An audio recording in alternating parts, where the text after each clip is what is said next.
اخوان جو آیات سورہ انبیاء کی آپ کے ساتھ دو آیات شیئر کرنا چاہتا ہوں بالکل آغاز میں، یعنی آیت نمبر ایک ہے 22 اور ایک ہے 23، اور یہ دو بہت بڑے مسئلے میں سمجھتا ہوں اس سے اللہ تعالیٰ حل کرتے ہیں۔ ایک ہے لو کان فیہما آلہۃ الا اللہ لفسدتا فسبحان اللہ رب العرش عما یصفون۔ اس آیت میں اللہ تعالیٰ نے بیسیکلی توحید، اپنی وحدانیت کی ایک لاجیکل ایویڈنس دیا، اور وہ بڑا پروفاؤنڈ ایویڈنس ہے کہ اللہ تعالیٰ کہتے ہیں کہ اگر اس کائنات میں اللہ کے علاوہ اور بھی معبود ہوتے تو یہ کائنات جو ہے وہ چل نہ سکتی، یہ سسٹم جو ہے نا یہ فلاپ کر جاتا۔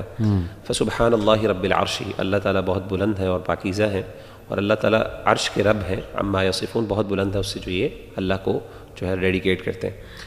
تو اس آیت سے ہمیں پتہ چلا کہ جو نظام اللہ نے قائم کیا ہے اس کائنات کا وہ اتنا بیوٹیفل اور اتنا پرفیکٹ ہے، اس میں وہ کمال ہے کہ اس کمال کو مینٹین تبھی ہی کیا جا سکتا ہے جب اس کی جو ہے سورس اور فیول جو ہے انرجی وہ صرف ایک سورس سے لے رہا ہو۔ اگر وہ ملٹیپل سورسز سے چیز آ رہی ہے تو وہ فساد پھیلائے گا۔ جیسے کہ اللہ تعالیٰ نے اس آیت میں کہا کہ بہت سے ظاہرہ الہہ ہوتے، خدا ہوتے، تو آپس میں ظاہر ان کے اختلافات ہوتے، اور اتنی پرفیکٹ لیول پہ ہر چیز جو اپنی جگہ پہ اتنے جسے کہتے ہیں نا سوفسٹیکیٹڈ لیول پہ، سوفسٹیکیٹڈ سٹائل میں، اور یہ ساری چیزیں جو ہم دیکھتے ہیں نظام کے اندر، تو سبحان اللہ یہ اللہ تعالیٰ کی دلیل ہے کہ اللہ کی وحدانیت کی دلیل ہے۔ دوسری چیز جو اس میں اگلی آیت ہے نا وہ ہے لا یسأل عما یفعل وهم یسألون، کہ اللہ تعالیٰ سے سوال نہیں کیا جاتا کہ جو وہ کرتا ہے، جبکہ ان سے سوال کیا جاتا ہے۔ میں سمجھتا ہوں اس آیت میں نا اللہ تعالیٰ یہ آیت ہمیں سکھاتی ہے کہ ہم نے اپنی ایکسپیکٹیشنز اللہ سے مینیج کس طرح کرنی ہے۔ دیکھیں میں سمجھتا ہوں کہ ون آف دا یعنی ریلیجنز کی طرف لوگوں کی انکلینیشنز کیوں ہوتی ہیں، خاص طور پہ آرگنائزڈ ریلیجنز کی وجہ سے، اس کی ایک بہت بڑی وجہ یہ ہے کہ ریلیجنز جو ہیں وہ بہت مشکل سوالوں کے جواب دے دیتے ہیں، ایسے سوالات جو ہانٹ کرتے ہیں فلاسفرز کو through out centuries. For example وہ تین بڑے سوالات جن کو کہا جاتا ہے نا کہ انسان آیا کہاں پہ، انسان آیا کہاں سے، اور کیوں آیا، اور اس نے جانا کہاں، ایگزسٹینشیل کوسچنز ہیں۔ ریلیجن اس کا جواب دیتا ہے، لیکن یہاں پہ اللہ تعالیٰ اس چیز کو ہمیں سکھا رہے ہیں، یہ آیت سکھا رہی ہے کہ ہم نے اپنی ایکسپیکٹیشنز اس طرح مینیج کرنی ہے کہ ضروری نہیں ہے اللہ نے تمہارے بڑے سوالات کے جوابات دے دیے ہیں، لیکن اللہ سے یہ ایکسپیکٹ نہ کرو اللہ ہر چیز تمہیں بتائے گا۔ یعنی بہت سی ایسی چیزیں ہیں جو کہ ہمیں نہیں اس کے جوابات، اور یہ ہمیں ہمبل کرتی ہیں۔ جیسا تقدیر کا مسئلہ دیکھ لیں، یعنی تقدیر کے مسئلے کے بارے میں میرا خیال ہے کسی بندے کو یہ دعویٰ نہیں کرنا چاہیے کہ میں اس کی اصل حقیقت کو سمجھ چکا ہوں، نہیں کر سکتے۔ اسی طریقے سے آپ دیکھ لیں بڑے بیسک سوالات جیسے پرپز آف لائف کے حوالے سے کہ بھئی اللہ تعالیٰ نے انسان کو کیوں پیدا کیا، جب اللہ کو سب پتہ ہے، اور ہمارا ایمان ہے کہ اللہ کا علم اس چیز کو محیط ہے، احاطہ کیا ہوا ہے، اس کو پتہ ہے کہ کس بندے نے کدھر جانا ہے، کیا ساری چیزیں یہ انسان کی پیدائش سے کئی ہزار سال پہلے پتہ ہے، پھر بنایا کیوں؟ میرا سوال، میرے پاس اس کا شاید جواب نہیں ہے۔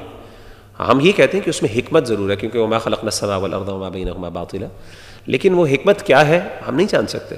تو میرا خیال ہے کہ یہ اللہ تعالیٰ، اس سے نا انسان جو ہے وہ اللہ کے سامنے جو ہے وہ ہمبل بھی ہوتا ہے، اور انسان مایوس بھی نہیں ہوتا، کیونکہ اس کو پتہ ہے کہ میرے رب نے کچھ سوالوں کے جواب اپنے پاس رکھے ہوئے ہیں۔ وما يعلم تأويله الا اللہ۔ تو میں سمجھتا ہوں یہ بڑی پروفاؤنڈ آیات ہیں یہ دو خاص طور پر۔ مغرب بھائی آپ کی جو بات ہے نا اسی کو میں ایک اور انداز میں بھی شیئر کروں گا آگے، کہ کچھ چیزوں کے بارے میں نا آپ نے بالکل صحیح کہا کہ اللہ سبحانہ و تعالیٰ نے ہمیں بتایا نہیں، اور اپنے تک وہ ان کے جوابات جو ہیں اپنے پاس ہی رکھے ہوئے ہیں، لیکن کچھ چیزیں ہیں جن کے بارے میں اللہ سبحانہ و تعالیٰ نے ہمیں بتایا ہے، اینڈ اگر وہ اللہ تعالیٰ ہمیں نہ بتاتا ان کے بارے میں تو انسانیت جو ہے وہ ہمیشہ ایک کشمکش میں ہی رہتی ہے، جو کہ ہم دیکھتے بھی ہیں۔ تو میں نے یہ یہاں پہ آیت ہے تورات کے بارے میں نا وَلَقَدْ آتَيْنَا مُوسَى وَهَارُونَ الْفُرْقَانَ وَضِيَاءً وَذِكْرَىٰ لِلْمُتَّقِينَ۔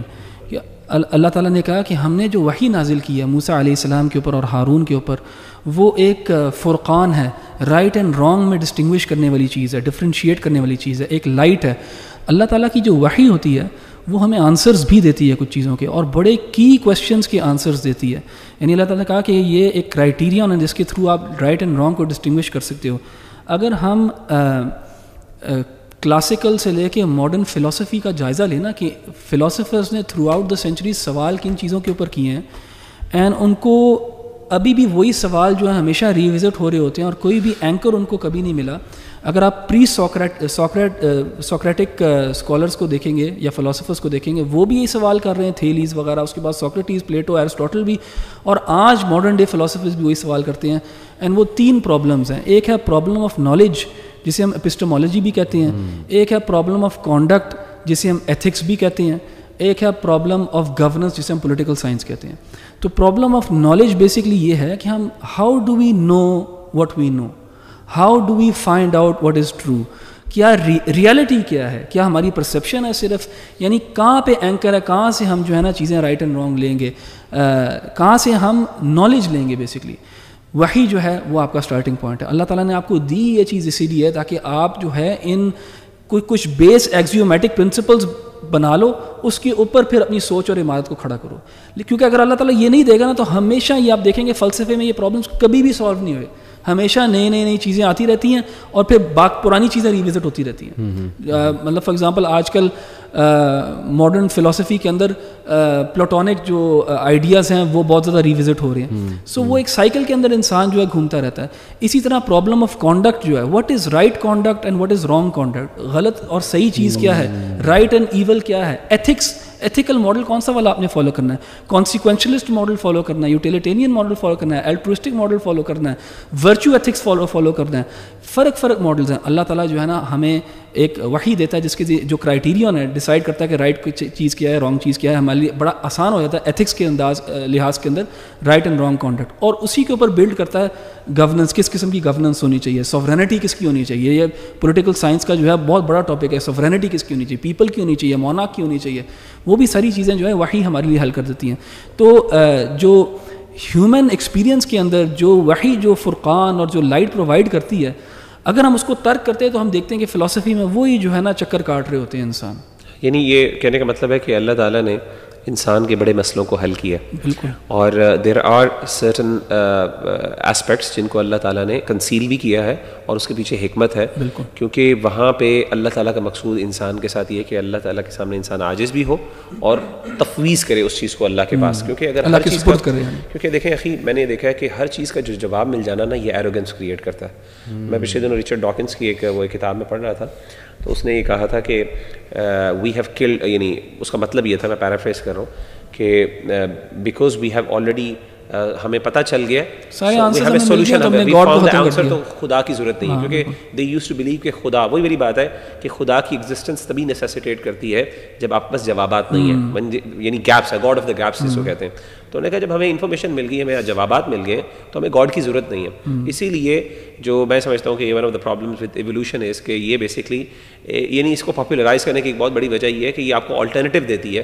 خدا کی کریشن کا، جو کریشنسٹ تھیوری ہے اس کا ایک آلٹرنیٹیو دیتی ہے. اس وجہ سے اس کو پاپولرائز بہت زیادہ کیا جاتا ہے because it سالوز the problem that they were facing actually, کہ ہمیں مسئلہ پتہ چل گیا. اللہ معاف کرے، جزاک اللہ خیر.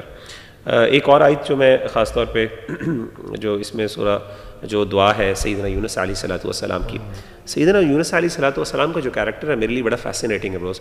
اور اس کی بہت بڑی وجہ یہ ہے کہ سیدنا یوسف علیہ الصلوۃ والسلام کو نا ہمیشہ ہلکا سمجھا گیا انبیاء میں. اور اس کی ایک بہت بڑی وجہ یہ ہے کہ اسے کیسے پتہ چلتا ہے. ایک تو ظاہر ہے وہ واقعہ ان سے غلطی ہوئی اور جس کی وجہ سے وہ مچھلی کے پیٹ میں گئے. اور خاص طور پہ جیسے حدیث میں بھی آتا ہے کہ اللہ کے رسول صلی اللہ علیہ وسلم نے فرمایا کہ تم میں سے کوئی مجھے یہ نہ کہے میں ان سے بہتر ہوں. اس کا مطلب ہے کہ لوگوں کی ان کے بارے میں تھوڑی سی یعنی یہ ایسی تھی فیلنگ کہ یہ وہ شاید اس لیول کے پیغمبر نہیں ہے، یا پھر یہ اس جو پیغمبروں کے بارے میں ہمارا ایک لیول آف رسپیکٹ ہوتا ہے شاید لوگ اس کو وہ ان کو نہیں دے پاتے. لیکن اللہ تعالیٰ نے حضرت یونس علیہ الصلوۃ والسلام کو ایک بہت خاص مقام دیا. یہ واحد وہ قوم ہے، جیسے کہ ہم سورۃ یونس علیہ الصلوۃ والسلام میں کہا تھا، ہم نے بات کی تھی کہ جن کی قوم کو اللہ تعالیٰ نے ایگزمپشن دی تھی، یعنی انہوں نے عذاب کے آثار سامنے آنے کے باوجود توبہ کرنے کے باوجود یعنی توبہ کی تو اللہ تعالیٰ نے ان کی قوم کو معاف کر دیا. سبحان اللہ. اور خاص طور پہ یہ جو دعا ہے جس کے بارے میں کہ احادیث کی علماء کی رائے بھی ہے کہ اسم العظم ہے جو ان کی ہے لا الہ الا انت سبحانک انی کنت من الظالمین. تو یہ حدیث جو ہے خاص طور پہ اس بارے میں اللہ کے رسول صلی اللہ علیہ وسلم صحابہ نے پوچھا کہ اللہ کے رسول اگر آج بھی کوئی بندہ اس طریقے سے دعا مانگے حضرت یونس علیہ الصلوۃ والسلام کی تو کیا اللہ تعالیٰ قبول فرمائیں گے اس کو اور اس کے مسئلے کو حل کر دیں گے؟ اللہ کے رسول نے کہا بالکل.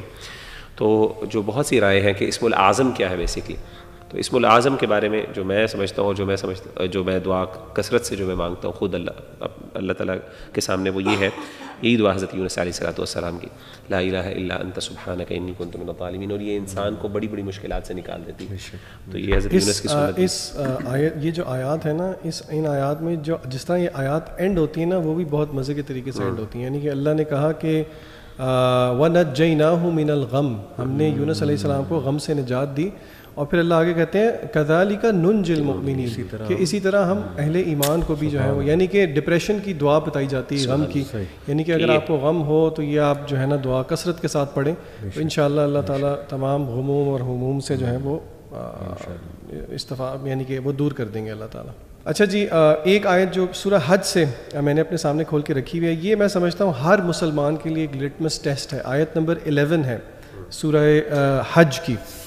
اللہ تعالیٰ اس آیت میں فرماتے ہیں وَمِنَ النَّاسِ مَن يَعْبُدُ اللَّهَ عَلَى حَرْفٍ، اور لوگوں میں سے کچھ ایسے بھی ہیں جو کہ اللہ تعالیٰ کی عبادت کرتے ہیں حرف پہ کھڑے ہو گئے، یعنی کہ at the verge of faith.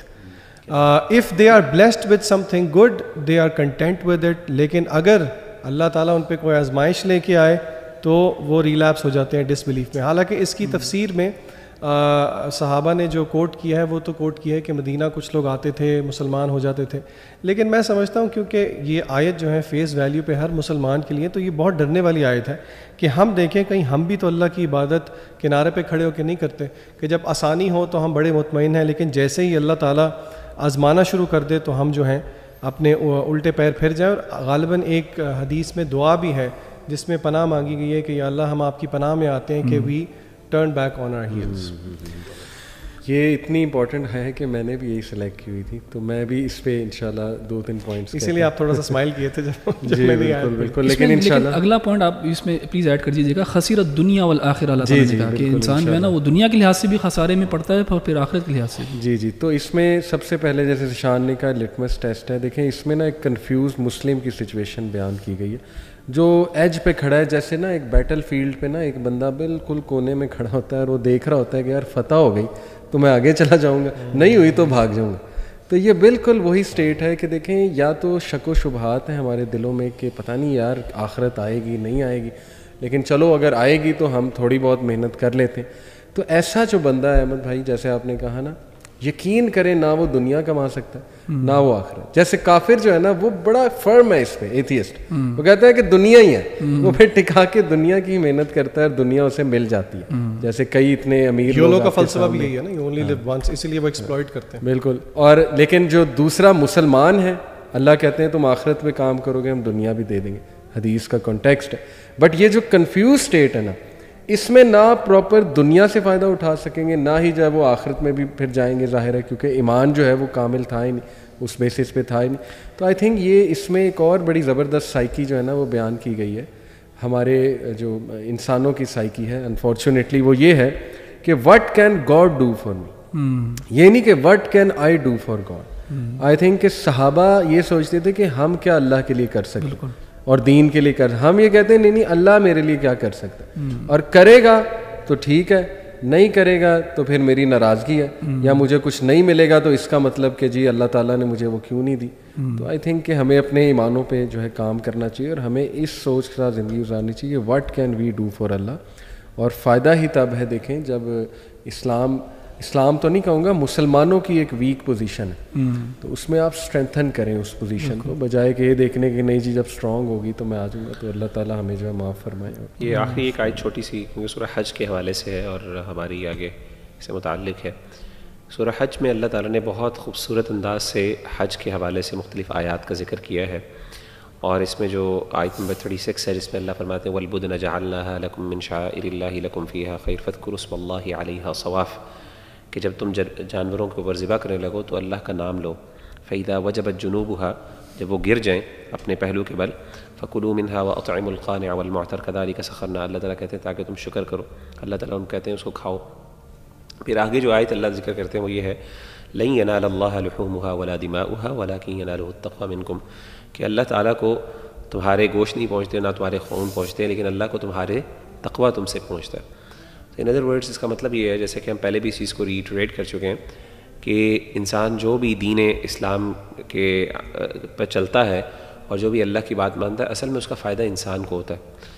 اللہ تعالیٰ کو اس سے کچھ بھی نہیں ملتا. اور میں کہتا ہوں یہ اللہ کا کیا یعنی رحمت ہے کہ گوشت بھی انسان اپنے لیے ذبح کرتا ہے، اس کو کھاتا بھی خود ہے، اس سے فائدہ بھی نرشمنٹ بھی اسی سے لیتا ہے، لیکن اس کی وجہ سے اللہ تعالیٰ اس کے درجات بلند کرتے ہیں، اللہ اس کو اپنا مقرب بنا لیتے ہیں. سبحان اللہ. اور میں دیکھتا ہوں کہ یہ جو روزے کی کیفیت ہے خاص طور پہ آج کل، کہ اس میں بھی انسان جو ہے وہ اپنی بھوک برداشت کر رہا ہے اور اس طریقے سے اس کے فائدے انسان کو ہو رہے ہیں، انسان کا نفس پہ کنٹرول آ رہا ہے، انسان کا جو ہے وہ جسم یعنی اس سے فائدے اٹھا رہا ہے، انسان کا عزم وہ اس سے پختہ ہو رہا ہے، سائیکلوجیکلی مطلب ہزاروں طریقے ہیں، اور آ جا کے اللہ تعالیٰ انسان کو اپنے قریب کر رہے ہیں اس کی وجہ سے. تو میں کہتا ہوں تقویٰ جو ہے نا، حج، اور حج میں بہت عاجزی ہے اخوان. آپ نے خود دیکھا، مطلب میں دیکھتا ہوں نا حاجیوں کی جبھی کبھی حالت دیکھیں آپ، یعنی نو میٹر وہ ملینئر ہے بلینئر ہے، لیکن جب وہ اینڈ آف حج پہ پہنچا ہوتا ہے نا اس ٹائم وہ بیچارہ ریچڈ ہوتا ہے. میرا خاص طور پہ جو یوم العرفہ ہوتا ہے نا، عرفات کا دن، مجھے آج بھی یاد ہے. الحمدللہ میں نے حج جب کیا تھا تو عصر سے لے کے مغرب تک کا جو ٹائم ہوتا ہے نا خاص طور پہ، یعنی کہ وداؤٹ ایگزیجریشن وہاں پہ نا آپ کو سسکیوں کی آوازیں آ رہی ہوتی ہیں، یعنی کہ لوگ جہاں آپ جا رہے ہیں لوگ رو رہے ہیں، اللہ سے دعائیں کر رہے ہیں. یعنی کہ وہ جب تک آپ نے ایکسپیرینس نہیں کیا نا، آپ یقیناً ان آیات کو بہت اپریشیٹ کریں گے جب آپ وہ مومنٹ دیکھتے ہیں. وَأَذِّن فِي النَّاسِ بِالْحَجِّ يَأْتُوكَ رِجَالًا وَعَلَىٰ كُلِّ ضَامِرٍ يَأْتِينَ مِنْ كُلِّ فَجٍّ عَمِيقٍ لِيَشْهَدُوا مَنَافِعَ لَهُمْ وَيَذْكُرُوا اسْمَ اللَّهِ. تو یہ میں سبحان اللہ، یہ آیات جو ہے نا سبحان اللہ، یہ بہت، یہ وہی والی بات ہے، یہ ایکسپیرینس کے ساتھ انسان فیل کر سکتا ہے. اللہ تعالیٰ ہم سب کو حج پہ جانے کی توفیق عطا فرمائے. آمین.